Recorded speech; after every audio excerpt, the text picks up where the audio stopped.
ሰላምታችን በያላችሁበት ይድረስ። እነሆ አዳዲስና ወቅታዊ መረጃዎችን አዘጋጅተን ወደ እናንተ ማድረስ ጀምረናል። ከኢትዮ በቅድሚያም አርዕስተ ዜናዎችን በአማራ ክልል ሰሜን ወሎ ዞን በቀጠለ የአገዛዝ ጦርና የፋኖ ኃይሎች ውጊያ ላይ ራሳቸውን የትግራይ ሰላም ሰራዊት ወይም ሀራ መሬት ኃይል ብለው የሚጠሩ ታጣቂዎች ለአገዛዝ ወግነው መሳተፋቸውን የፋኖ ኃይሎች አረጋገጡ። በክልል የተለያዩ አካባቢዎች በአገዛዝ ጦርና ፋኖ ኃይሎች መካከል የሚደረገው ውጊያ ዛሬ መቀጠሉ ሰምቷል። ዝርዝር ይዘናል። የህወሓት ማዕከላዊ ኮሚቴ አዳዲስ ውሳኔዎችን ማሳለፉ ተሰምቷል። ኮሚቴው በተለያዩ ወቅታዊ ጉዳዮች ላይ ተወያይቶ ውሳኔ ማሳለፉ ተከትሎ ይህን ውሳኔ መሰረት በማድረግ የቲዲኤፍ ወታደራዊ አመራሮች ለውይይት ስብሰባ መቀመጣቸውን ሰምቷል። የሌተናል ጄኔራል ታደሰ ወረደ ስልጣን ማብቃቱና ደብረጽዮን ወደ ስልጣን እንደሚመጡ መጠበቃቸውን በውሳኔው ውስጥ ከተጠቀሱ ጉዳዮች አንዱ ነው። በዝርዝር እናያለን። በእስራኤልና ሊባኖስ መካከል የደረሰው የ10 ቀን የተኩስ አቁም ስምምነት ተግባራዊ መሆን ጀምሯል ተባለ። በሌላ በኩል ትራምፕ የኢራን ጦርነት በጣም በቅርቡ ያበቃል ብለዋል። የአሜሪካው ፕሬዝዳንት ዶናልድ ትራምፕ ይህን ሲናገሩ በእስራኤልና በሊባኖስ መካከል ስምምነት እንዲደረስ ካደረጉ በኋላ ነው። በዝርዝር እንመለከተዋለን። በአውሮፓ ሀገራት ላይ የነዳጅ እጥረት አደጋ መደቀኑ ተሰማ። የአውሮፓ አህጉር አሁን ያለው የአውሮፕላን የነዳጅ ክምችት ከ6 ሳምንታት የማይበልጥ ሊሆን እንደሚችል የዓለም አቀፉ የኤነርጂ ኃላፊ አስጠንቅቀዋል። የተወዳጅ አብራችሁ ውስጥ ቆዩ። እነዚህና ሌሎችን በዝርዝር ትሰማላችሁ። መልካም ቆይታ ያውላችሁ። በአማራ ክልል ሰሜን ወሎ ዞን በቀጠለው የአገዛዝ ጦርና የፋኖ ኃይሎች ውጊያ ላይ ራሳቸውን የትግራይ ሰላም ሰራዊት ወይም ሀራ መሬት ኃይል ብለው የሚጠሩ ታጣቂዎች ለአገዛዝ ወግነው መሳተፋቸውን የፋኖ ኃይሎች አረጋገጡ። በክልል የተለያዩ አካባቢዎች በአገዛዝ ጦርና ፋኖ ኃይሎች መካከል የሚደረገው ውጊያ ዛሬም የቀጠለ ሲሆን የትግራይ የሰላም ኃይል ወይም የሀራ መሬት ኃይል የሚባሉት ከፋኖ ጋር ውጊያ ማድረጋቸው ሰምቷል። በአማራ ክልል ሰሜን ወሎ ዞን ቆቦ ወረዳ ከሚያዝያ 5 2018 ጀምሮ በአየርና በመካናይዝድ የታገዘ ከባድ ውጊያ መደረጉ መዘገባችን ይታወቃል። በውጊያው ራሳቸውን የትግራይ ሰላም ሰራዊት ብለው የሚጠሩት የትግራይ ታጣቂዎች ለብልጽግና አገዛዝ ወግነው በውጊያው ተሳትፈዋል ሲሉ የፋኖ ኃይሎች አረጋግጠዋል።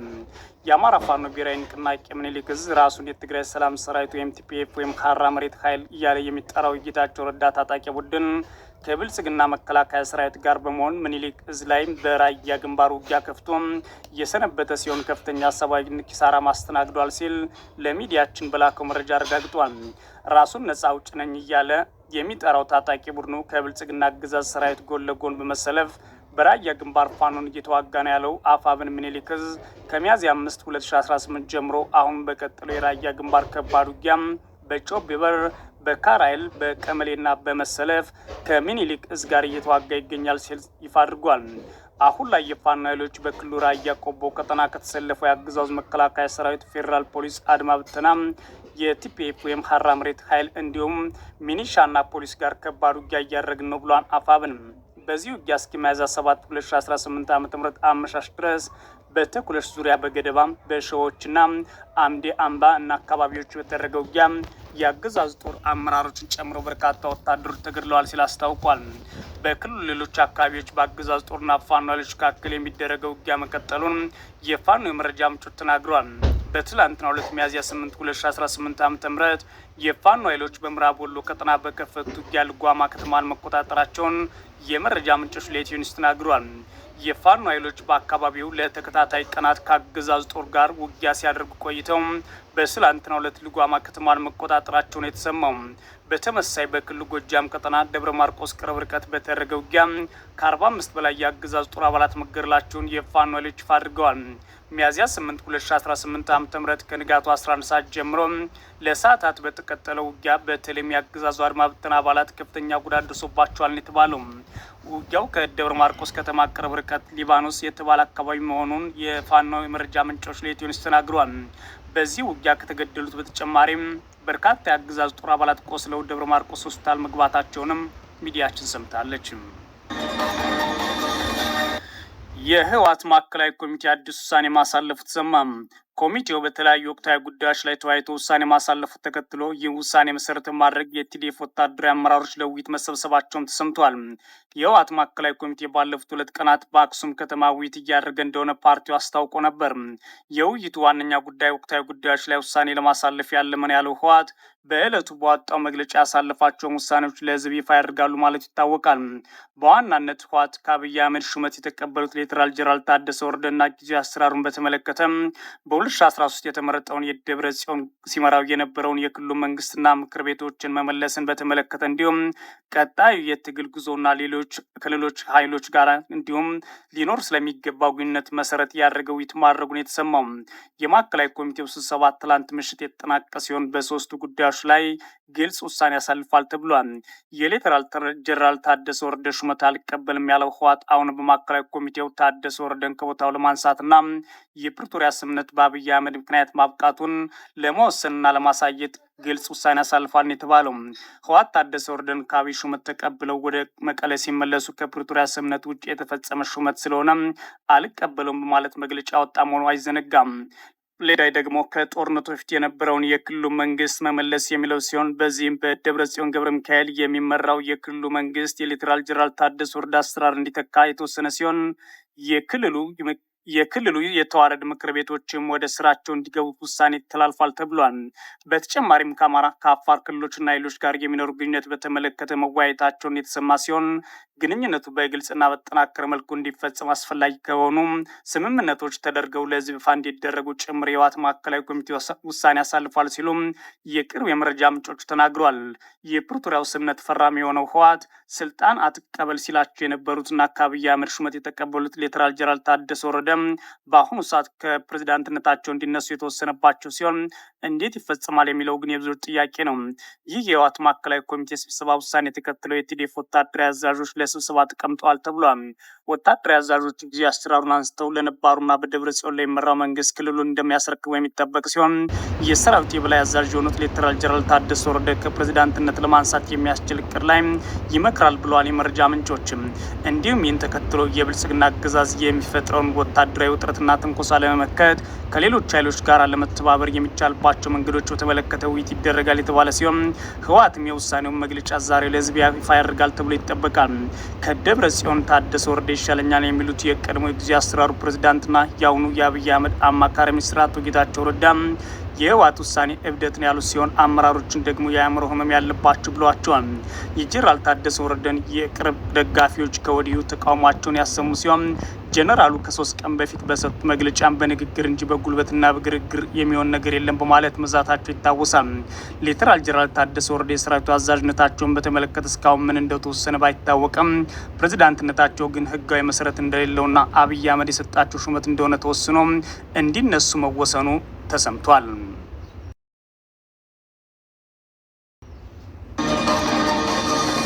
በእስራኤልና በሊባኖስ መካከል የተደረሰው የ10 ቀን የተኩስ አቁም ስምምነት ተግባራዊ መሆን ጀምሯል። የአሜሪካ ፕሬዝዳንት የኢራን ጦርነትን በቅርብ ጊዜ ያበቃል ሲሉ ተናግረዋል። የአሜሪካ ፕሬዝዳንት ዶናልድ ትራምፕ በኔቫዳ ለተሰበሰቡ ሰዎች የኢራን ጦርነት በቅርቡ ማብቃቱ አለበት ሲሉ ተናግረዋል።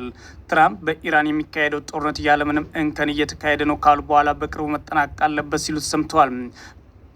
ፕሬዝዳንቱ ይህንን ሲሉ ምን ማለታቸው እንደሆነ ባያብራሩም የአሜሪካ ጦር ሮኬቶችን መጥቶ ሲጥል ግን ብቃት እንዳለው ተናግረዋል ይላል ቢቢሲ። ባለፈው ሳምንት መጨረሻ ላይ ፓኪስታን ኢስላማባድ የተካሄደው የሰላም ድርድር ያለ ውጤት ተበትኗል።